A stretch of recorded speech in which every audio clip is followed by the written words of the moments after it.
Oh, 1, 2, 3.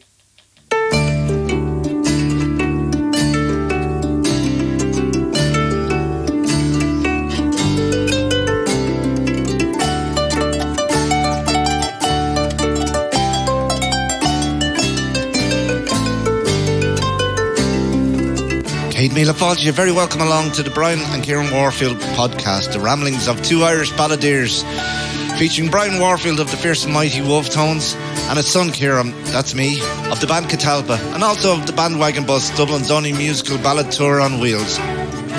So sit back, relax, grab a tea, coffee, beer or wine or whatever takes your fancy as we go rambling through life's misty foggy dew, through stories, songs, history, politics, life on the road and just a general bit of crack.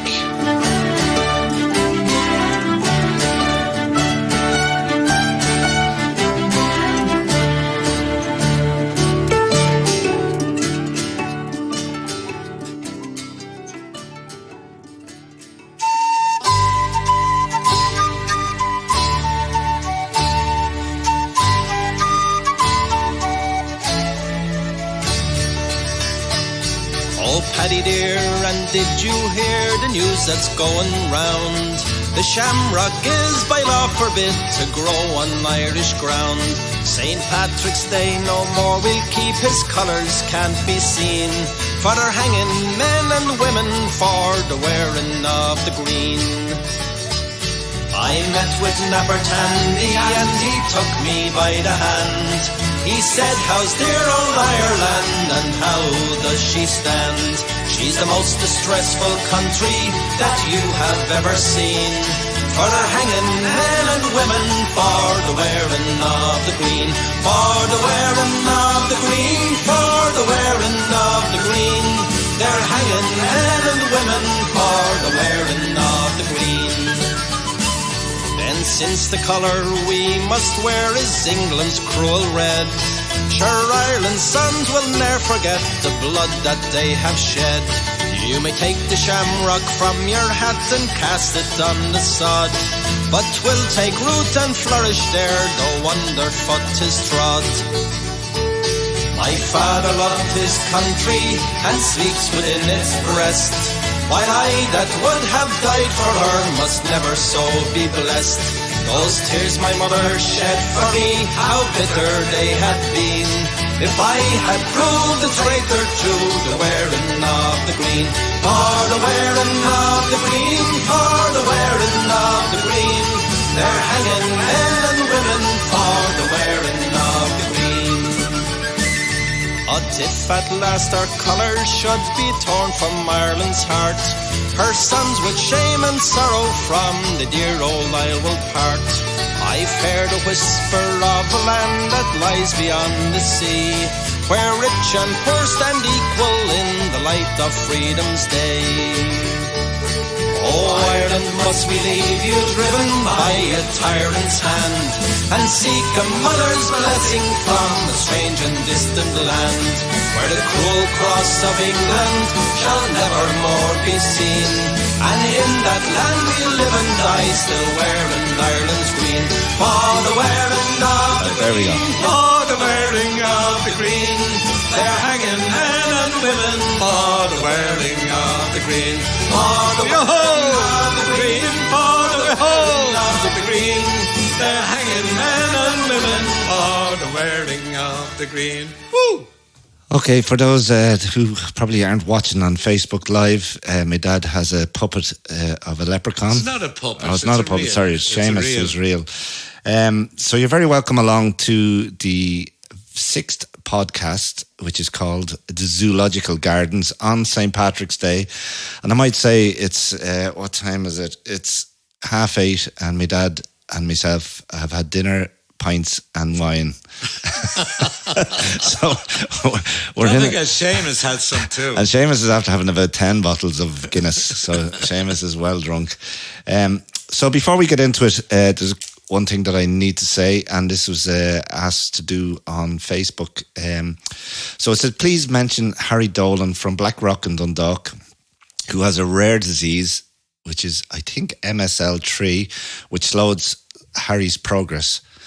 and the family are looking for help in helping Harry to fight back against the disease, and he's working hard to catch up. So please support Harry on his journey, and you can find details of his GoFundMe page at Help for Harry on both Facebook and Instagram. So if you can give anything towards that, that would be great. I think that's a great idea, yeah. God help him and God bless him. So, Zoological Gardens, Dad. Oh yeah, that was one of my favourite songs. Back then I was kind of focusing in on a lot of the Dublin songs. As I said, I was in the National Library a lot, and I collected a lot of songs there, and that was just one of them that came up. A great collection, and it was I think a song that told the story of its time, because remember the Dublin Zoo was one of the first zoos around. People coming in from America used to go to the zoo just to see the lions and all that. And remember, the lion in the Dublin Zoo is the lion that you see on MGM. You know that? Is it? I didn't know that. Yeah, because they didn't have the zoos in America, but that was the lion that's featured in the MGM.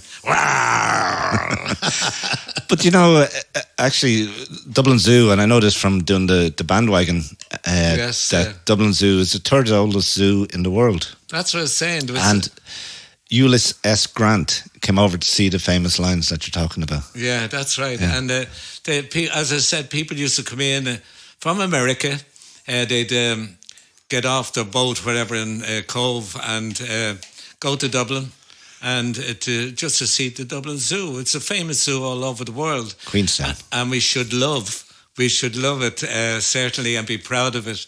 They've gone on from strength to strength, and in these sad times, I'm sure they need support from many, many places, because they're not funded by government, as far as I know. So they depend on people coming and visiting and paying in, and I know we as kids were brought to the zoo many times. We loved it. We loved the monkeys. We loved everything, the elephants and everything. It was just a wonderful experience. I remember when Granda used to bring us, and Granda used to. I probably shouldn't say this, but you better not. Sure. Look, we're all friends here. He used to throw us under the fence. He had this secret area where you could get it. It's a good job you didn't come in.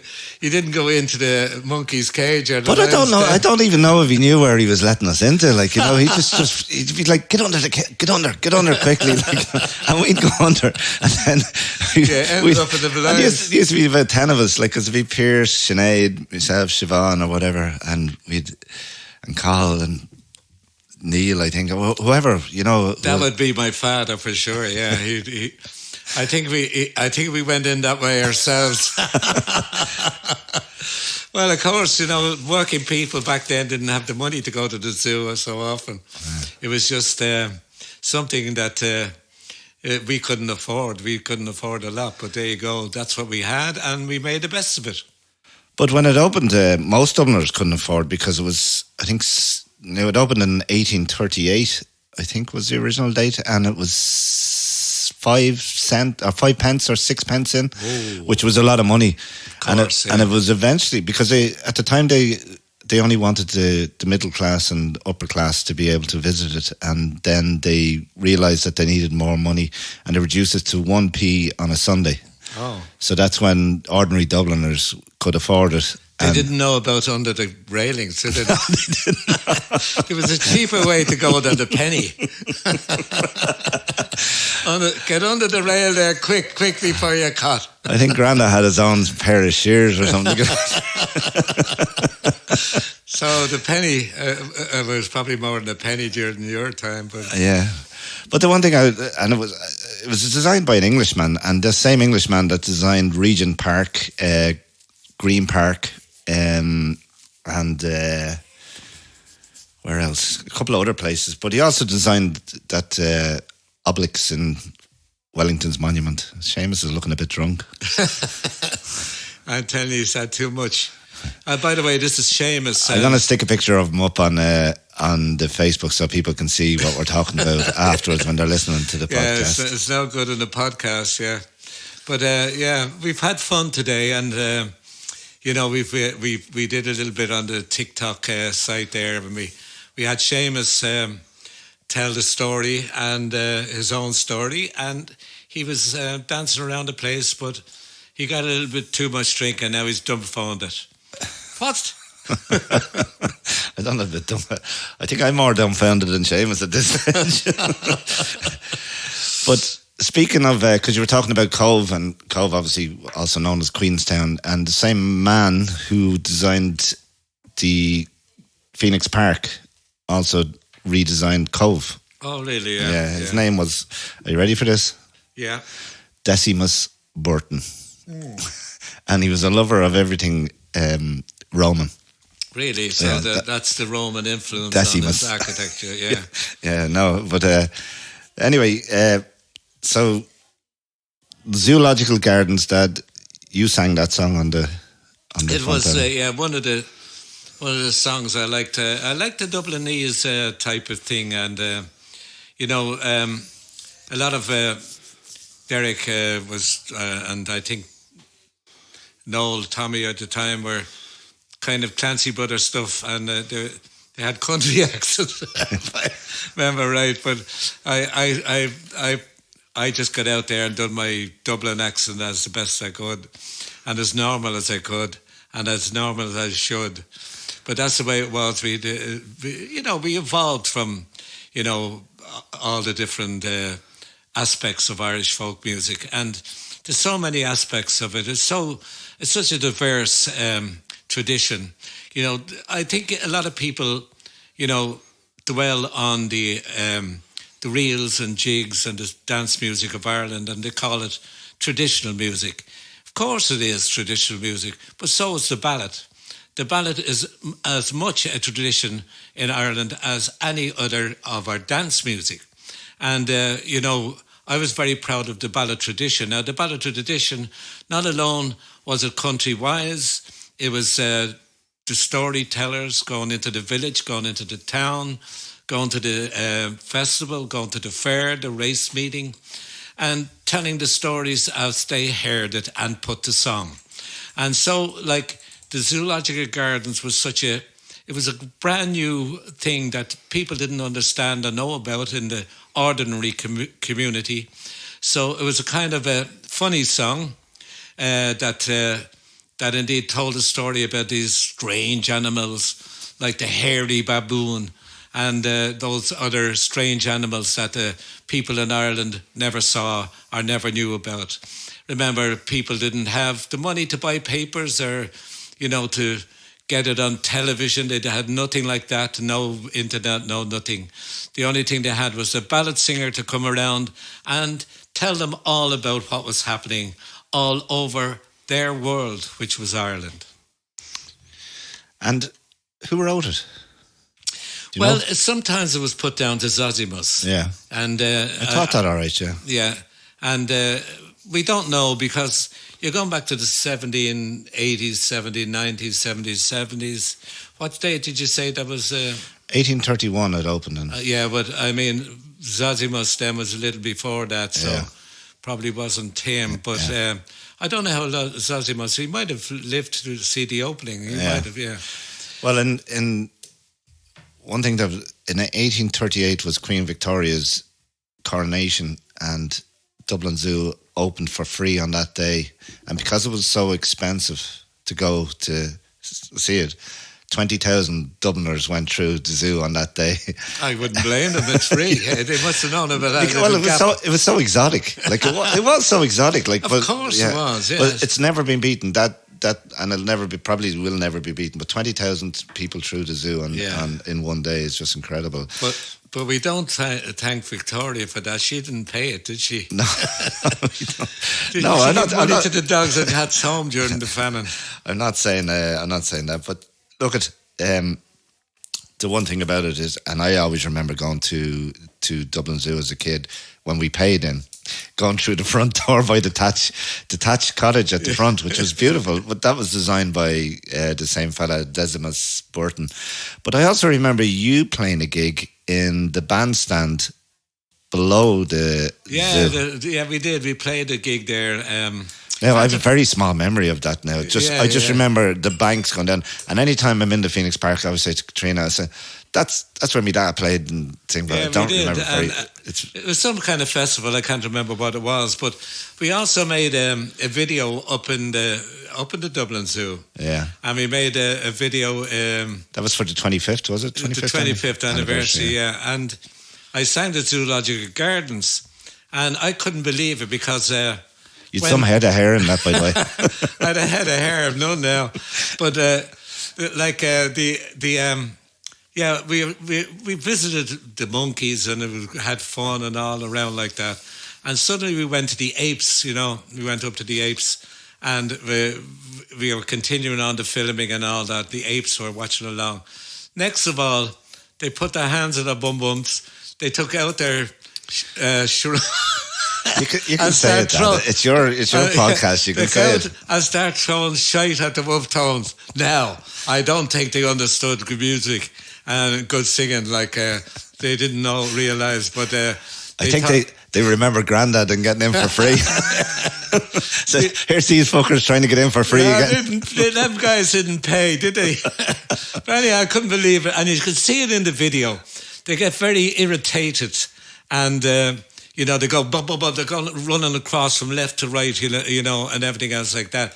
We didn't show the shit flying on the video because we were ducking at the time. But, it was just hilarious, honest to God, People couldn't believe it. You couldn't make the script up, but that's what it was. Were the English monkeys? Probably they came in from some loyalists. Some part of Africa that was still under the thumb of the empire. So, one thing I want to say is that we are 6 weeks running now, and we've hit 21 countries. So I want to say a big shout out to our friend in China, who's had a listen in Vanuatu. Well, we're very proud to have you and welcome aboard. The world is a smaller place now since the internet, and people all over the world can enjoy and things of other cultures across the world. We're very proud that people are listening across the world, and it's a great sense of feeling. It's a great feeling, isn't it, that we're penetrating all over the world. And the other thing which was I was quite fascinated was just the other night we had a listener in Mexico, and I remember you telling me a story about when the Wolf Tones went to Mexico. Am I right in saying that you did go to Mexico, play a gig in Mexico? Oh, we did. We played in Nogales. It's a border town in Arizona, and in that place we played a concert on the US side. It's the one town. On one side is Nogales, Mexico. On the other side of the town, Sheamus knows where it is. Oh, yeah. On the other side is Nogales in US. So we played on the US side in a ballroom attached to a hotel there, and it was all seated, kind of a concert and everything else like that. But the following, and that night after the concert, I met with people from Mexico, the O'Neills, and they invited me to breakfast the next day, which I did. They said, come down about 10 o'clock, we'll have breakfast together. They wanted to have an old chat and a speak and whatever, talk about Ireland and everything. They had a great ancestry from Ireland, and they were a farming community.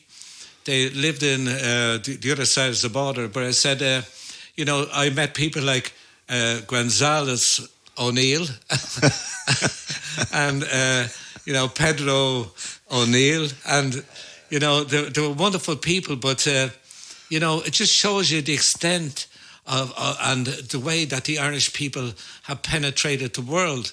Now, they probably were there from, before Texas and everything else was annexed away from Mexico, because the Mexican government had given land to the Irish to try and populate their territory. But I don't know their full story, and they couldn't relate their full story either. But I found it fascinating. They were a wonderful group of people. There was probably, in the extended family that came around to us, there was probably about 50 or 60 of them. It was a wonderful, wonderful occasion. They seemed to be very prosperous, thank God. And, it seemed that they had done well in their newfound land. But they never, ever forgot their Irish heritage. Not part of the cartel, are they? No, they were pure, honest farmers, and that I can tell you that.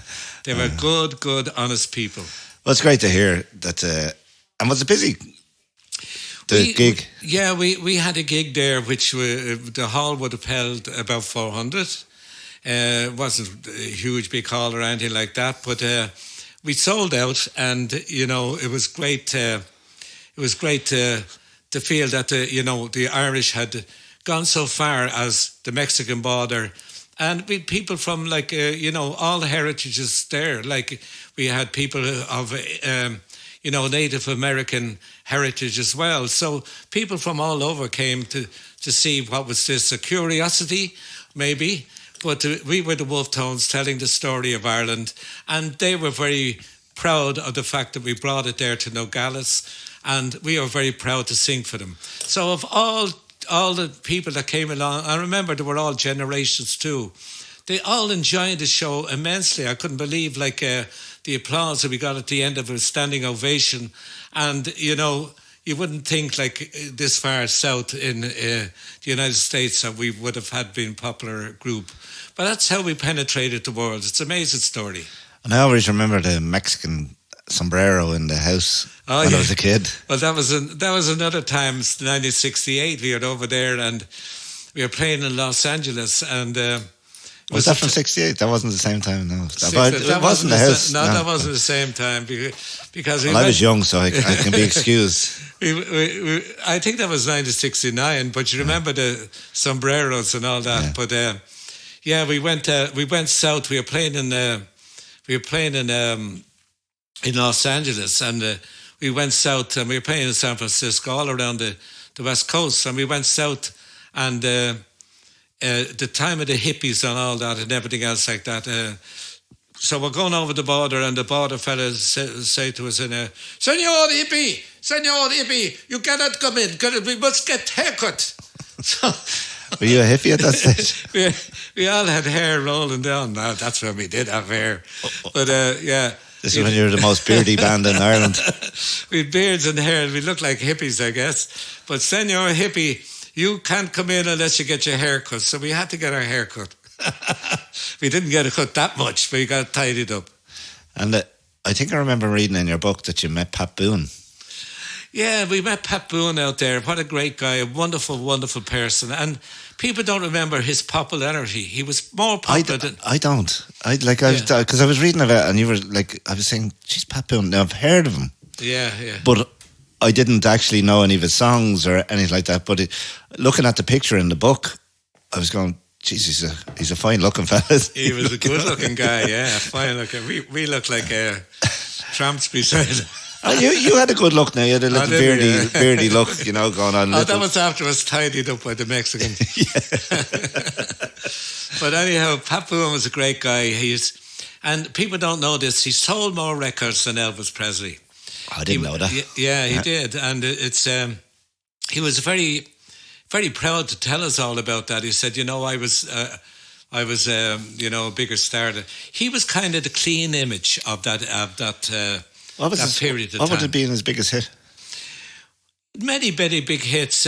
Moody River was one of them. I remember, Never heard. You wouldn't have, yeah. I got to look him up. Love Letters in the Sand. On a day like today, we'll pass the time away writing. Oh, I do know that song. Yeah, I do know that song. What else did he have? He had loads of bloody hits, And he was huge and made movies and all that kind of thing. But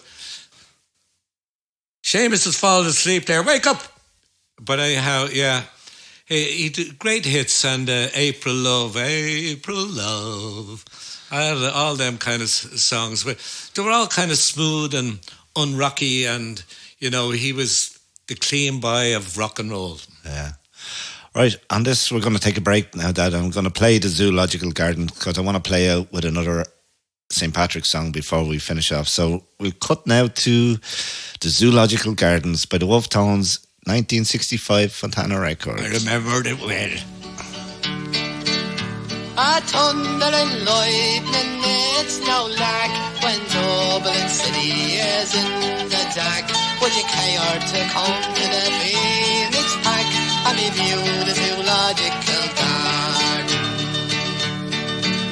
Last Sunday night we had no dough, so I took the mat up to see the zoo. We saw the lions and the kangaroos inside the Zoological Garden. Now we went out there because a knock says the muts to me, shall we cover down the lock? And I knew she was a one of the choir out stuck inside the Zoological Garden. Says the mutt to me, meet your friend Jack, would you like a ride on the elephant's back? If you don't get with that, I'll give you such a crack inside the Zoological Garden. Now we went out there on our honeymoon. Says the mutt to me, if you don't come soon, I'll have to sleep in with the hairy baboon inside the Zoological Garden. Thunder and lightning, it's no lie when Dublin City is in the dark. Will you care to go To the Phoenix Park and view the Zoological Gardens. The Zoological Gardens by the Wolf Tones, back in 1965, sung by a very young Brian Warfield, my dad sitting beside me. And for anyone that can't see, obviously you can't see if you're listening on podcast, he has a puppet. I will put a picture up. And he's had a good few cans of Guinness, a bottle of wine, and I think he's loving the fact that the puppet is come alive in his hands. Anyway, so Dad, we were talking about the Apollo in Glasgow. Yeah. And I did a bit of research into it. You played the Apollo in 1983 and 1984. And in 1983, you played the Apollo on the 29th of April. Do you know that date? I don't remember the date. Where would I? No, the 29th of April. Oh, yeah. I know what you mean now, yeah. It was my birthday. Of course. And I was 15 years of age. Really? Yeah. And I can't remember you playing on the Apollo, because obviously I didn't go. Because the first time I went to the Scotland to see you play was in the Barrowlands, and it was the night before Liam Brady's Celtic played Rangers in the League Cup final.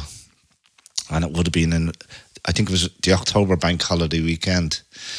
And I remember going up to, going into the Barrowlands with you, and I got offered 2 tickets for the cup final for 1 ticket for the Wolf Tones. Oh, that was a good deal.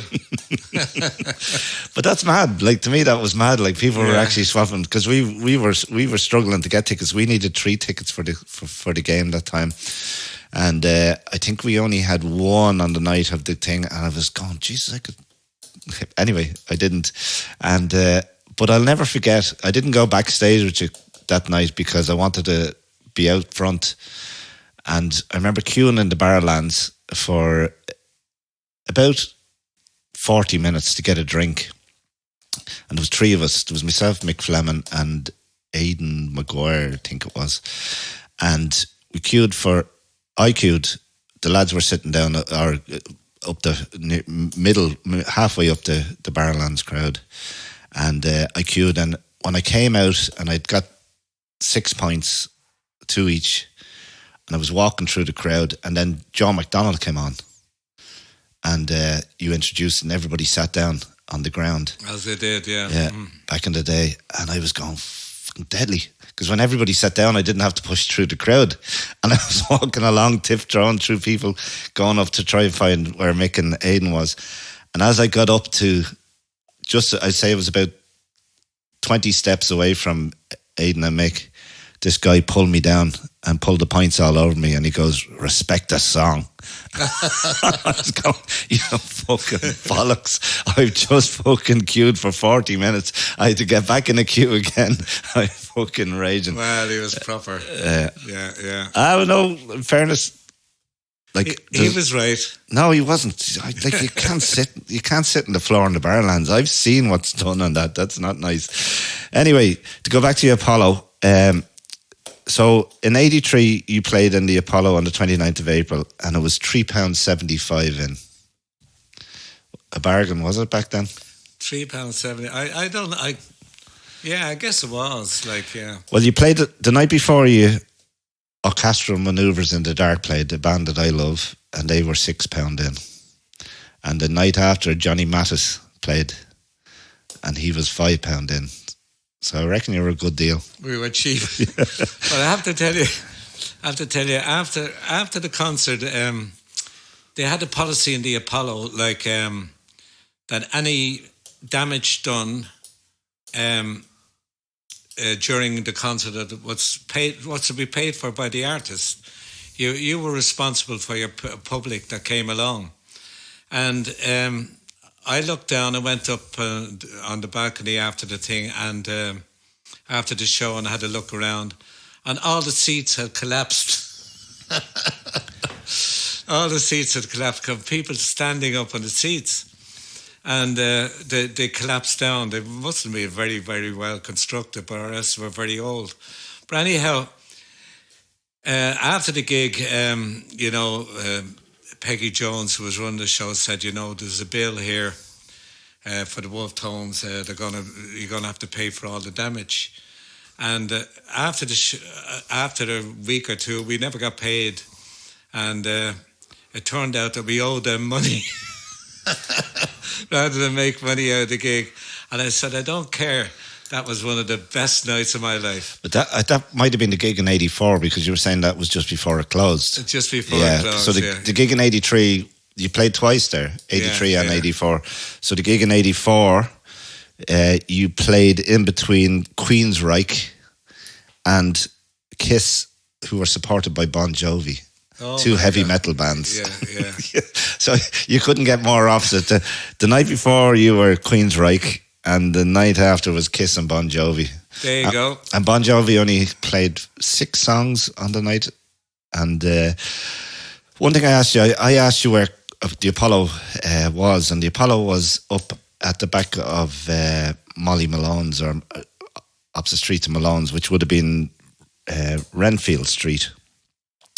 So what's there now is a cinema, but it originally was a cinema. Oh, I guess it was. Yeah, during the old days. It was originally. It was called the Green Playhouse Cinema. Yeah, it was a huge big place. I remember that, and people always commented on the balcony, that the balcony was on steel and it hopped up and down. Oh, Can you remember? Were you sold out? Did you sell out? Oh, we did. Yeah, sold out weeks and weeks before we got there, because we are held out of Glasgow for so long, and when we did go there, of course, it was a complete sellout. You couldn't get a ticket for love nor money, and it was just a massive crowd of people. It was one of the great experiences of my life, no doubt about it. Yeah, and so when that place opened, it was Johnny Cash was the first performer, and really, yeah. And then he did 2 shows, and the last one after that the very last gig was the Style Council, which was Paul Weller. So 2 very good, and that sort of put me off, the fact that this puppet keeps rising above me. You're fascinating. We rise in the morning if we're feeling grand. Rise in the morning if we're feeling. Did I ever tell you that story? We were in London, in the National in London, and we played there many, many times. But we were in London one time, and we played our gig and everything else like that. Always packed, and you're talking about balconies going up and down with the music. We're on the one road, hopping up and down. Well, if you saw the balcony in the National, you'd know about it. I don't know how it stayed up. It was remarkable that it stayed up. I don't know how it did it. But anyhow, after the show, this guy calls me over, and he was a real Cockney guy, and he says to me, "You Brian?" Yeah. He says, "I want to tell you something." I can't do the Cockney accent, but I was going to say that's American. That's the same accent as your American accent. I can't do it. But anyhow, he said, he said, we came over, he said, to clock you one because you're singing against our country. And he says, then we heard that song, Typical Paddy. He said, Typical Paddy. We heard that song. We'll rise in the morning if we're feeling grand. I never enlightened him to the real words. We'll rise in the morning with the Fenian band. But he thought it was rise in the morning with if we're feeling grand. And Typical Paddy. But that guy came back many, many times. He found his Irish grandmother. He loved his songs. He became a great rebel. He was... He loved the Wolf Tones. He brought down friends of his. We were there every other week. And you know something? If you could say there couldn't have been a more loyal supporter of both the Wolf Tones and Ireland after that encounter. So it just shows you the power of music. Did he rise in the morning when he was feeling grand? He rose in the morning every day. We rise in the morning if we're feeling grand. So, I got to ask you, being Paddy's Day, Dad, what's the best Paddy's Day gig that you've ever done? It's hard to say because... Well, I know all Paddy Day's gigs are great, but there has to be one that stands out in your mind that went, oh, that was just brilliant. Well, we did go to Australia for one Paddy's Day gig. I think I mentioned that earlier on. But it was a day... That was on TikTok, you're all right. Oh, was it? Yeah.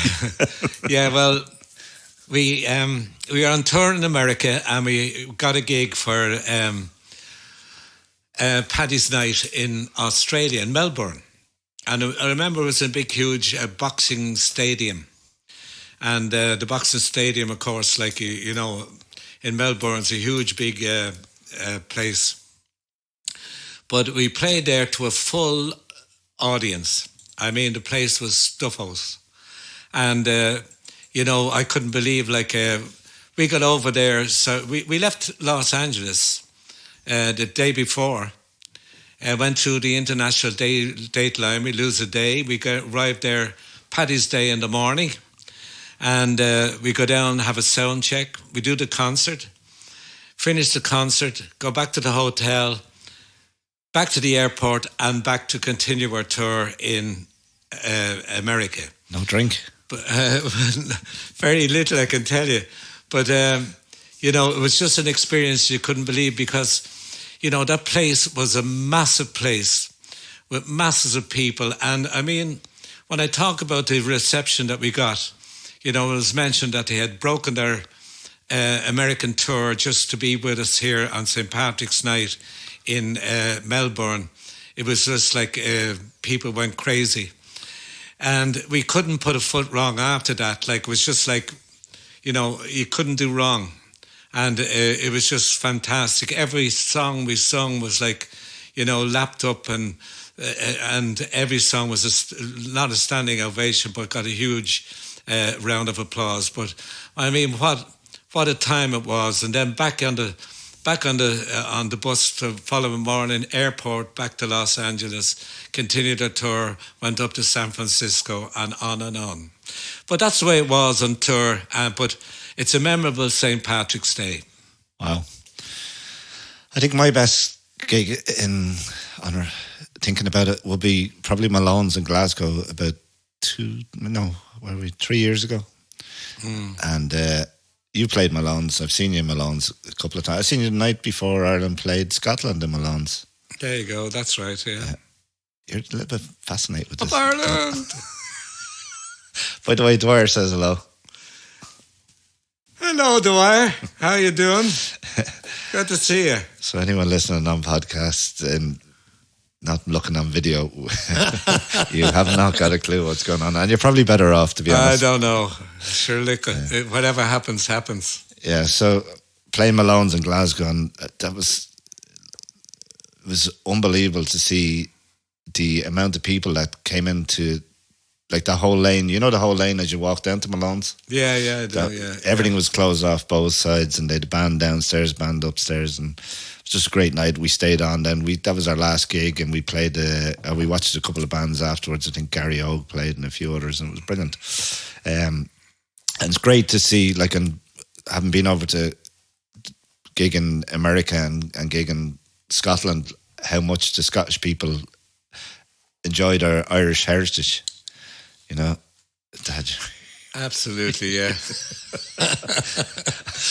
Well, listen, that's the thing. One of the things I try to do when I'm, I think I might have mentioned it before, was like try and reconnect Celtic to Ireland, and because all the kids were following Manchester United and Liverpool and all the English Premier clubs, and forgetting about our loved Celtic.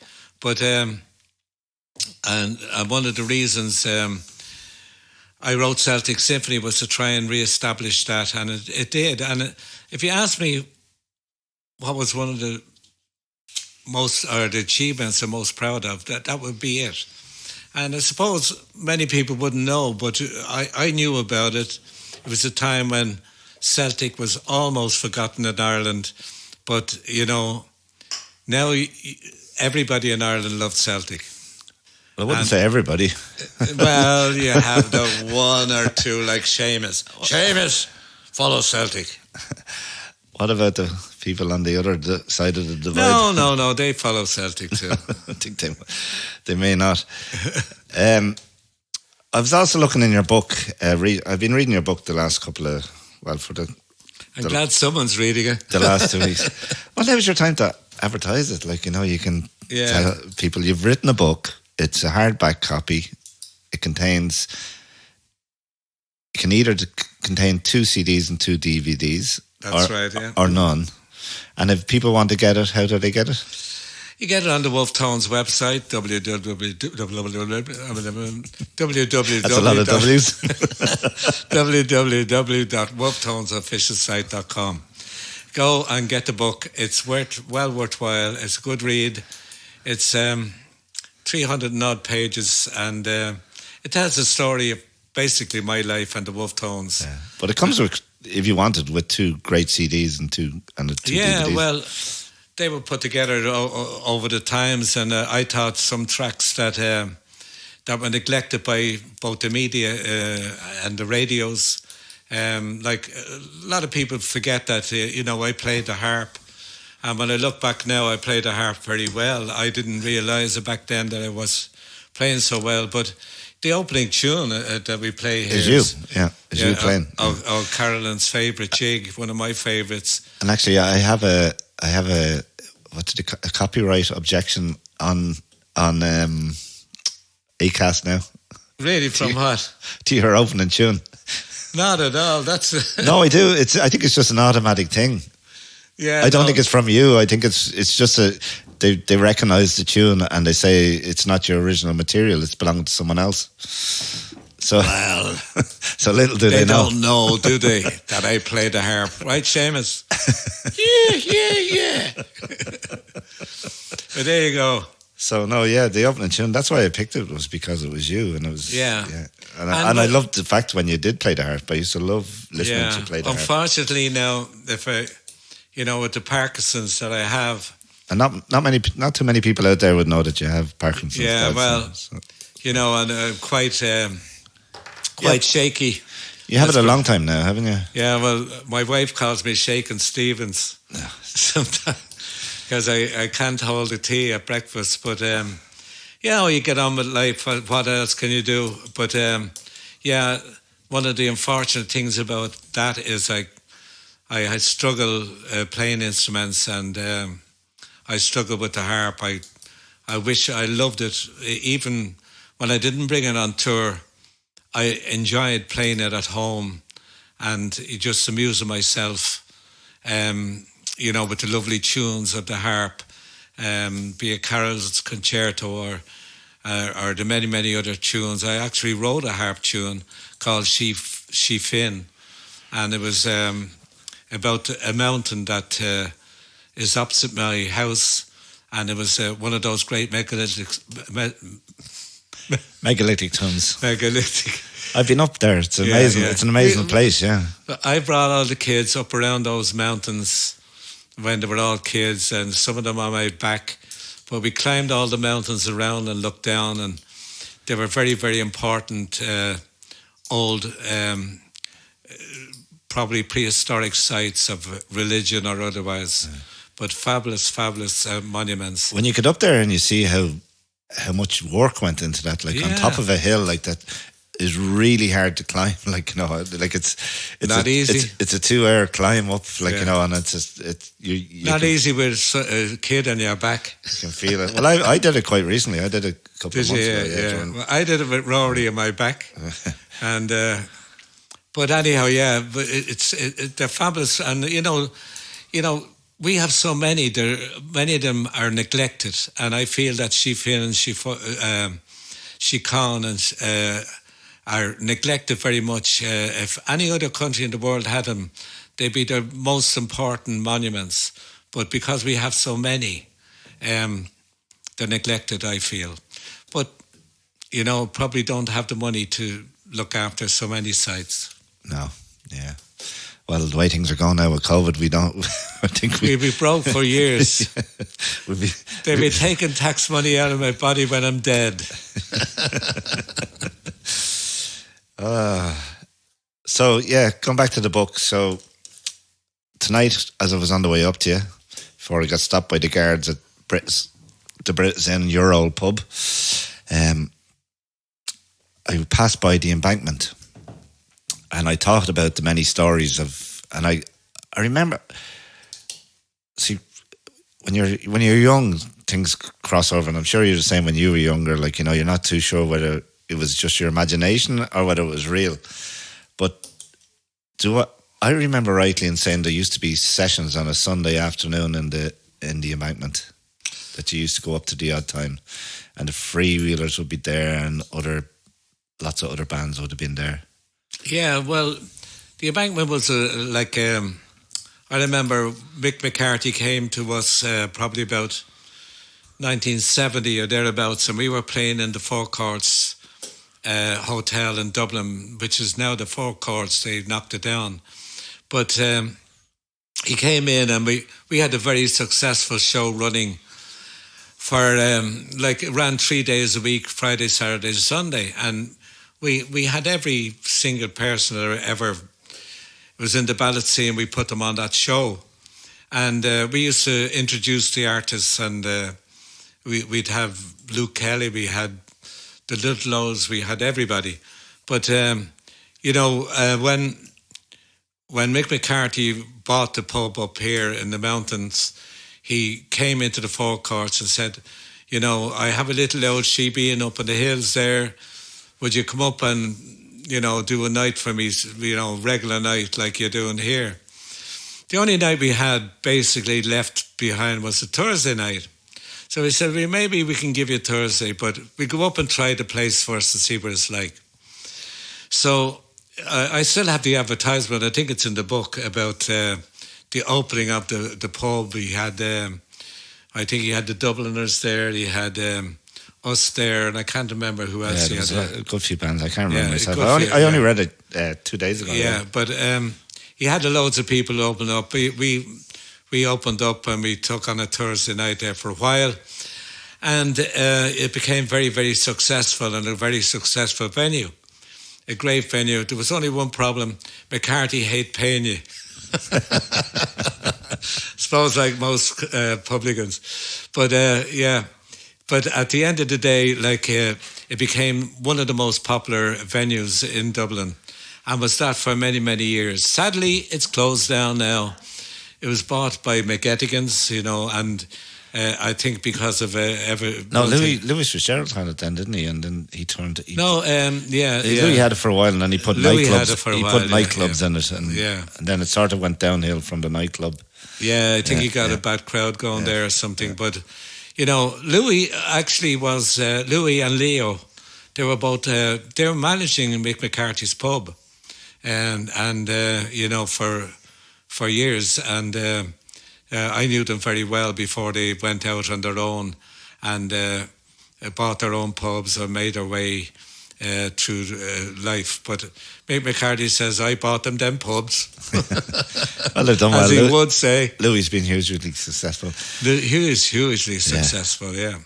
Dad, we're getting to 50 minutes, so we're getting near time to sign off on our podcast. So unless you want to say anything else.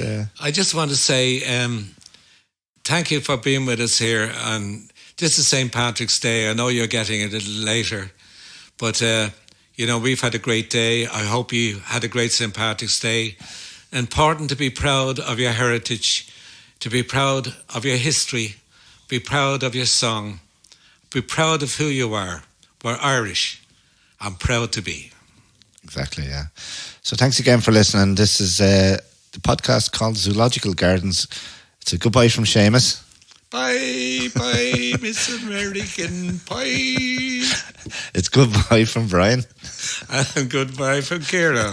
Take care. Thanks for listening. And if you like what you heard, don't forget, give us a review or a like or a share and let your friends and family know. God bless. Take care. Slán Abhaile.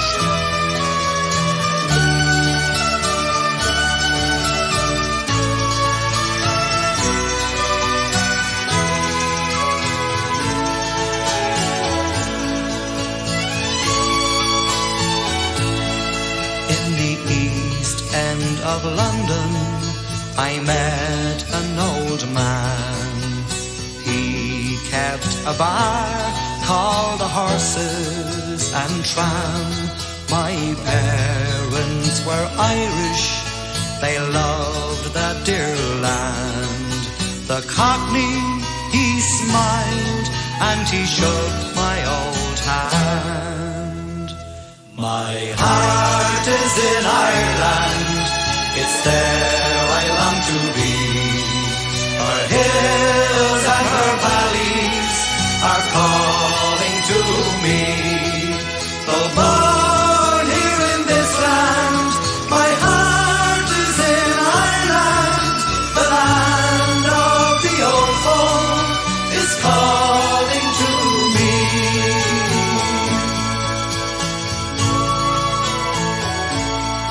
Near a coal mine in Wales, by a roadside cafe, a young girl came smiling and to me did say, well, my folks are from Ireland.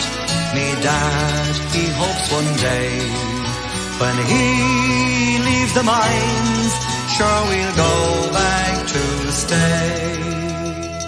My heart is in Ireland, it's there I long to be.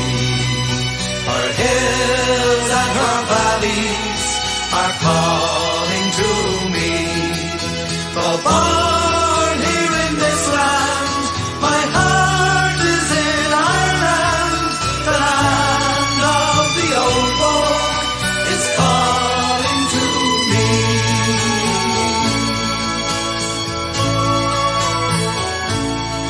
Then I went through the Midlands, through each city and town.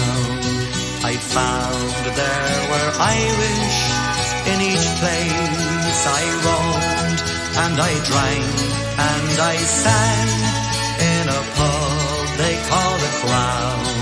With the Birmingham Irish, we sang songs of home. My heart is in Ireland, it's there I long to be. Her hills and her valleys are calling to me. Though born here in this land, my heart